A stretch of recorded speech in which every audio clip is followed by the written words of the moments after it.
El discípulo. Revista para la educación cristiana transformadora. En ocasiones, las memorias son lo más que apreciamos. Sin embargo, es lo peor que usamos. Las memorias deben convertirse en herramientas que nos ayuden a enfrentar el presente y que podamos mirar al futuro con esperanza. Cuando echamos una mirada al pasado y hacemos memoria de aquellos momentos desafiantes en nuestra vida, nos damos cuenta de que Dios siempre ha estado con nosotros y que su palabra permanece fiel. En la clase de hoy veremos cómo a través del discurso de Moisés al pueblo, éste les recordaba la manera en que Dios había actuado a favor de ellos. Mi nombre es el reverendo Luis Felipe Ramos Román, pastor asistente en Evangelización y Educación Cristiana, y te invito a que juntos disfrutemos de esta experiencia educativa. El discípulo. El discípulo. Una revista para la educación cristiana transformadora. Dios les bendiga, mis queridos hermanos. Qué bueno una vez más poder compartir con ustedes la palabra del Señor. En el día de hoy reciba un saludo de nuestra parte. Mi nombre es el reverendo Luis Felipe Ramos Román, pastor asistente en Evangelización y Educación Cristiana. Y esperando en el día de hoy que tengamos una experiencia hermosa. Estaremos hoy trabajando nuestra lección número 4, No te olvides. Y aquellos que nos acompañan en sus Biblias, estaremos trabajando los versículos que se encuentran en el capítulo 8 de Deuteronomio, los versículos 1 al 11. Deuteronomio capítulo 8, los versículos del 1 al 11. Y en el día de hoy queremos cubrir varios objetivos y dentro de ello es distinguir cómo el contenido del pasaje bíblico nos plantea los elementos del mensaje de Moisés al pueblo que invitaban a retomar y fortalecer la memoria del acompañamiento de Dios. Qué importante eso. Número 2, poder analizar en qué medida situaciones conflictivas y desafiantes pueden convertirse en recursos pedagógicos que Dios usa en nuestro favor. Y número 3, considerar cómo la relación entre la memoria y la voluntad pueden potenciar nuestro ejercicio de la fe. ¿Y qué les parece si damos lectura a esta porción en Deuteronomio capítulo 8, los versículos del 1 al 11? Y aquellos que me acompañan con sus revistas El Discípulo, nos pueden encontrar en la página 56 con el título No te olvides, lección número 4. Y estaré dando lectura a la versión Reina Valera que se encuentra en nuestra revista impresa. Y leemos la palabra en el nombre del Padre, del Hijo y del Espíritu Santo. Amén. Cuidaréis de poner por obra todo mandamiento que yo os ordeno hoy, para que viváis, seáis multiplicados y entréis a poseer la tierra que Jehová prometió con juramento a vuestros padres. Te acordarás de todo el camino por donde te ha traído Jehová, tu Dios, estos 40 años en el desierto, para afligirte, para probarte, para saber lo que había en tu corazón, si habías de guardar o no sus mandamientos. Te afligió, te hizo pasar hambre y te sustentó con maná, comida que ni tú ni tus padres habían conocido, para hacerte saber que no solo de pan vivirá el hombre, sino de todo lo que sale de la boca de Jehová vivirá el hombre. El vestido que llevas puesto nunca envejeció, ni el pie se te ha hinchado en estos 40 años. Reconoce a sí mismo en tu corazón que como castiga el hombre a su hijo, así Jehová tu Dios te castiga. Guardarás pues los mandamientos de Jehová tu Dios, andando en sus caminos y temiéndolo. Porque Jehová, tu Dios, te introduce en la buena tierra, tierra de arroyos, de aguas, de fuentes y de manantiales que brotan en vegas y en montes. Tierra de trigo y cebada, de vides, higueras y granados, tierra de olivos, de aceite y de miel. Tierra con la cual no comerás el pan con escasez y de donde no faltará nada, y cuyas piedras son de hierro y de cuyos montes sacarás cobre. Allí comerás y te saciarás y bendecirás a Jehová tu Dios por la buena tierra que te habrá dado. Cuídate de no olvidarte de Jehová tu Dios, para cumplir los mandamientos, decretos y estatutos que yo te ordeno hoy. Oramos al Señor. Señor Dios, te damos gracias en este día y te pedimos, Señor, que así tú te glorifiques. Permite, Señor, que a través de esta experiencia educativa tú puedas ministrar al corazón de cada uno de nosotros. Señor, te lo pedimos todo en el nombre poderoso de Jesús. Amén, amén y amén. Nos encontramos, mis queridos hermanos, ante el discurso de despedida de Moisés. Y se lo dio al pueblo. Y se lo dio allí en Moab antes de que ellos entraran a la tierra prometida. Así que vemos a través de este discurso de Moisés que Moisés buscaba de alguna u otra manera que se renovara esa alianza que inicialmente se dio en el monte Sinaí en aquel momento cuando salieron de Egipto. De igual manera, podemos afirmar que este discurso puede verse como un testamento teológico, donde Moisés está dirigiéndose al pueblo, haciendo unas afirmaciones muy importantes para la vida de la iglesia, importantes para la vida del pueblo en ese momento. Y vemos a través del texto que Moisés hace referencia a algunas de las experiencias del pasado mientras el pueblo transitaba por ese desierto. Y era interesante porque para Moisés era muy importante que el pueblo no olvidara al Dios que ellos le sirvieron y al Dios que ellos le sirven, para que ellos no pudieran descuidar su fe y a la misma vez tampoco descuidaran esa alianza del pacto. Así que vemos entonces cómo a través de estos versículos Moisés comienza a narrar esas experiencias que marcaron al pueblo en medio de ese tránsito de 40 años, mis hermanos, 40 años en el desierto, que no fue nada fácil. Y para Moisés era importante que ellos no olvidaran eso. ¿Cuál era el Dios a quien ellos le servían? Miren, este Dios fue el que les dio maná en medio del desierto. Este fue el Dios que en medio del desierto proveyó alimento, proveyó agua. Les hace mención acerca que, mire, ni su ropa se desgastó, aún en medio de ese desierto, ni sus pies se hincharon de tanto caminar. Y es importante para Moisés que ellos no olviden a ese Dios que les cuidó, que miren, no descuiden esa fe de ellos y esa alianza de ese nuevo pacto, ese pacto que están haciendo ahora nuevamente y lo están renovando frente allí a Moab, antes de ellos entrar a esta tierra prometida. Por eso es que vemos que el llamado que hace Moisés y que pide Dios al pueblo es que vivan según Dios les ha ordenado, según Dios le ha mandado. Y cuando vemos los versículos, especialmente el versículo número 1, nos da una idea de esto cuando dice: cuidaréis de poner por obra todo mandamiento que yo los ordeno hoy, para que viváis. Escuche bien, seas multiplicados y entréis a poseer la tierra que Jehová prometió con juramento a vuestros padres. Qué versículo hermoso. Y hace esta afirmación. Y a través de este versículo nosotros, mis queridos hermanos, podemos ver la intención de que los mandamientos fueran cumplidos como parte de esa vida cotidiana del pueblo, en el día a día. Esa es la intención que vemos detrás. Que pudieran tomar estos mandatos, estas enseñanzas de Dios al pueblo y que lo hicieran, mira, parte de su vida, del día a día. Así como quizá usted y yo nos levantamos y tenemos nuestra rutina y nuestra vida cotidiana, así Dios quería que el pueblo se comportara.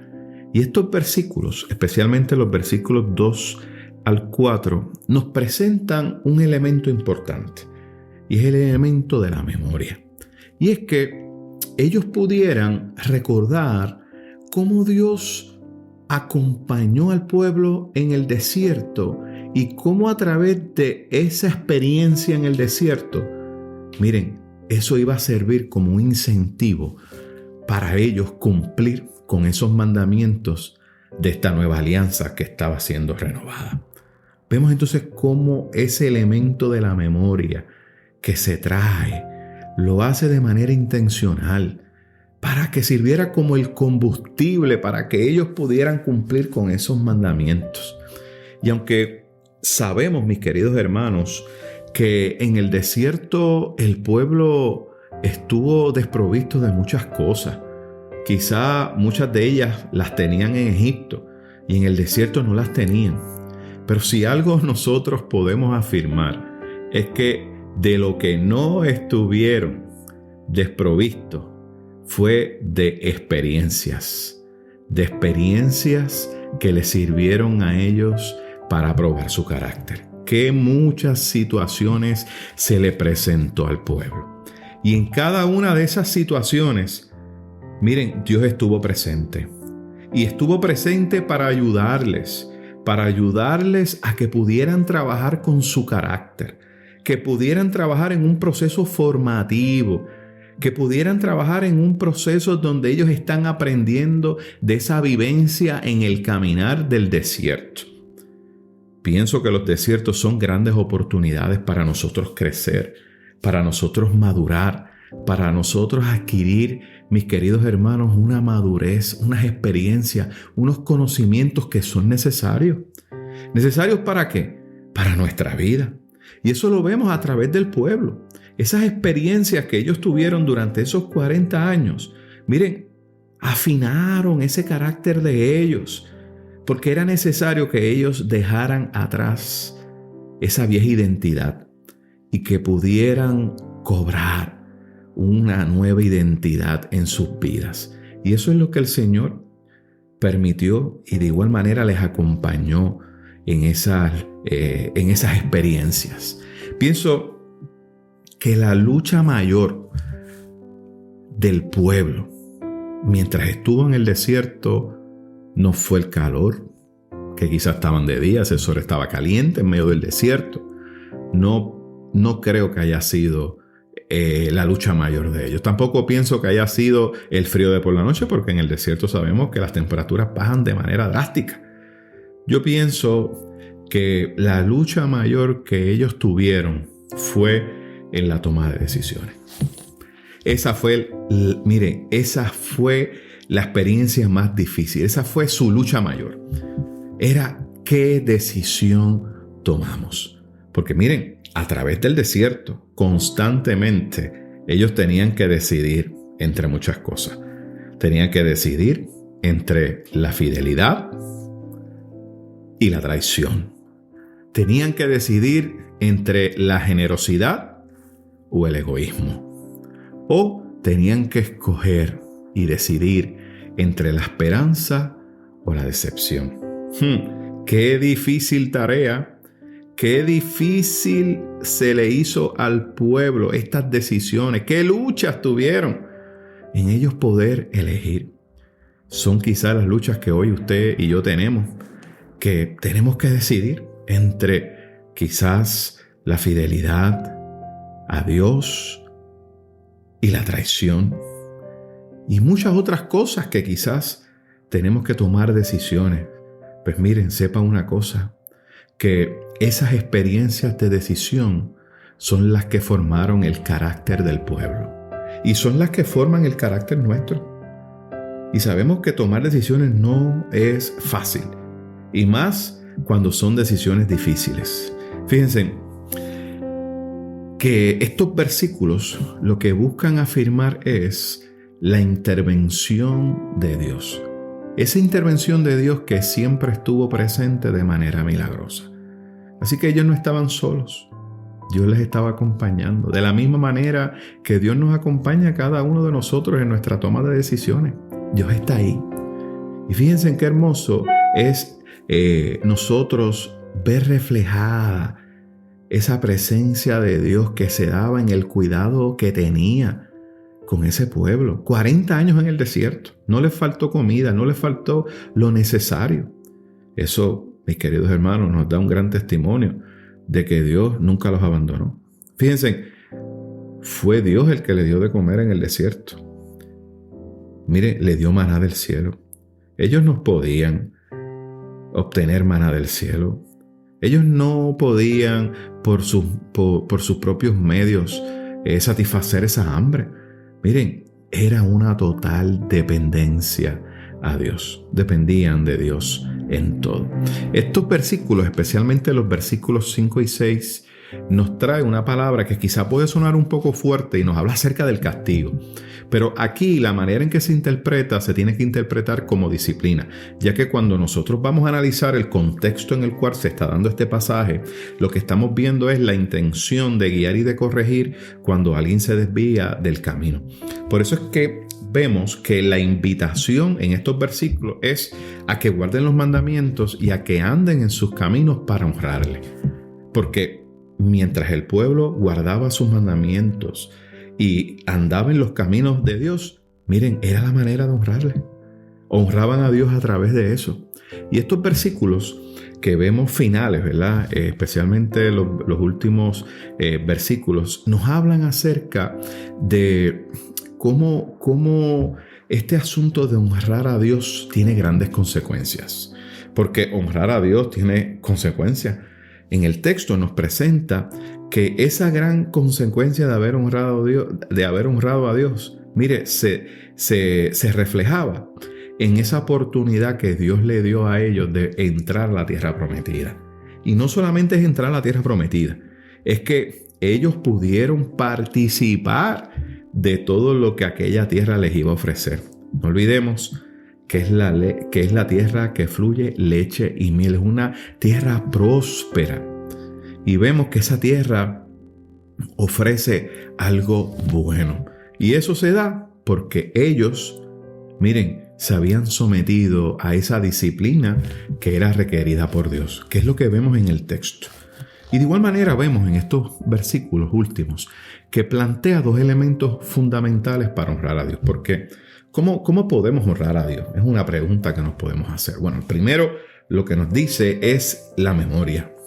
Tener esa memoria del Dios que los acompaña. De esa manera ellos honraban a Dios. Y no solamente es la memoria de que Dios los acompañó, sino que estuvo con ellos a través de toda esa experiencia del desierto. No los abandonó en ningún momento.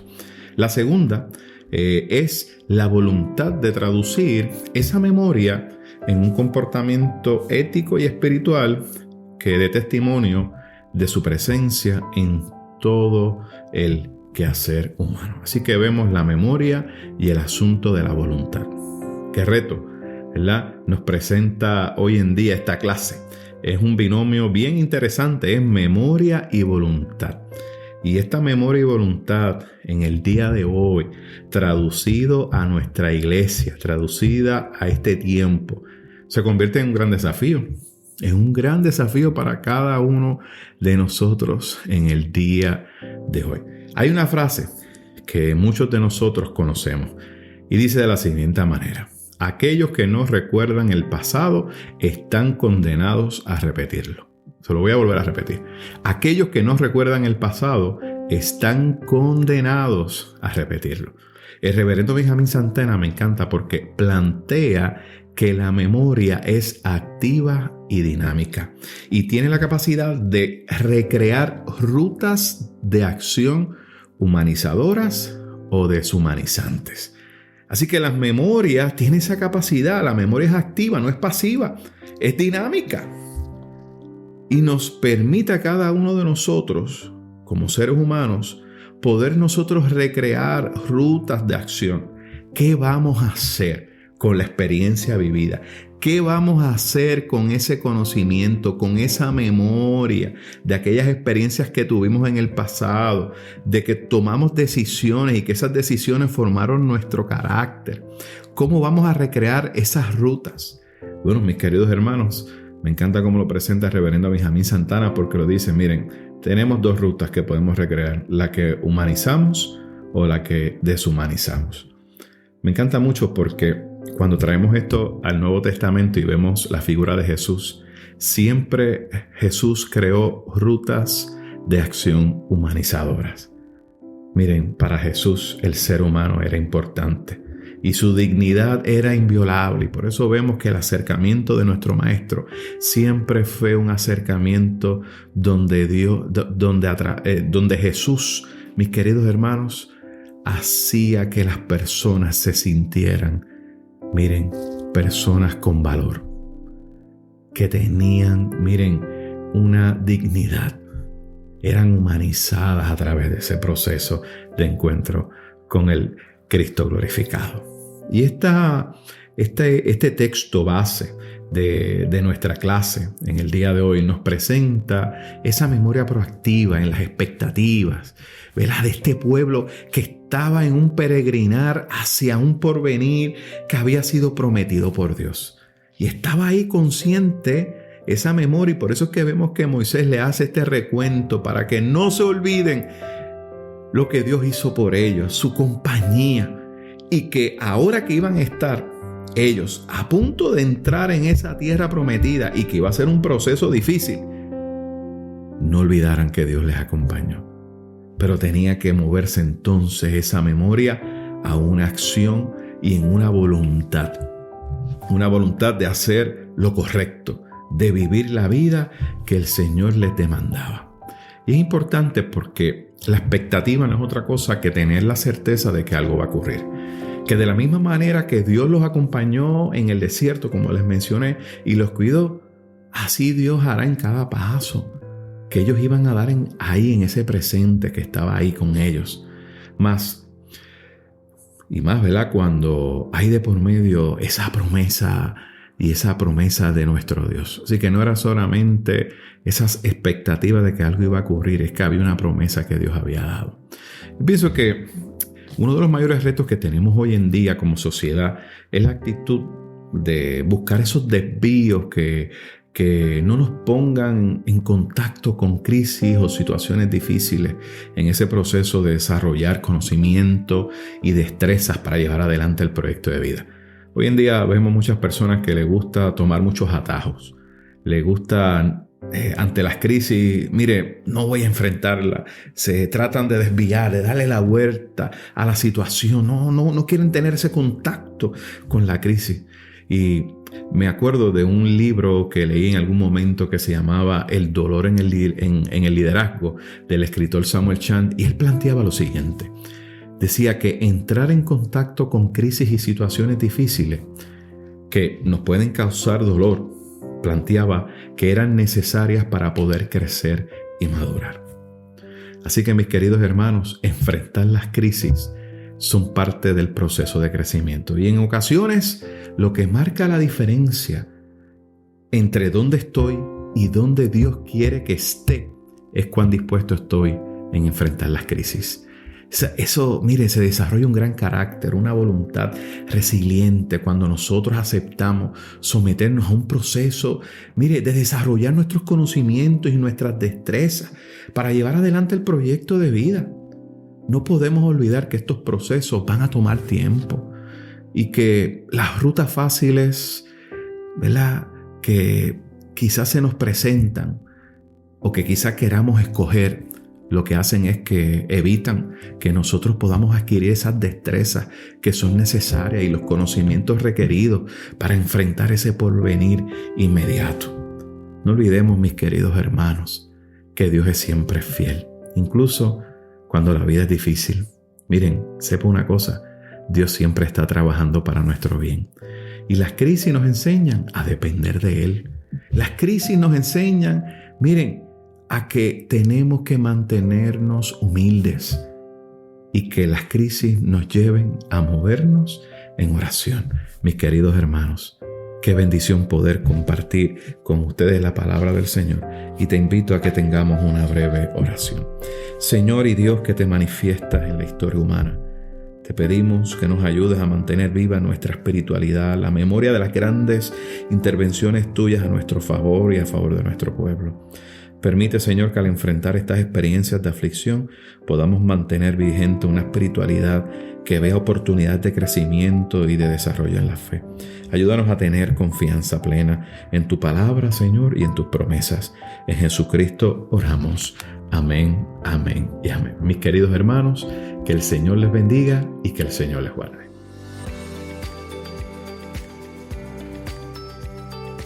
Gracias por escuchar El Discípulo. Revista para la educación cristiana transformadora.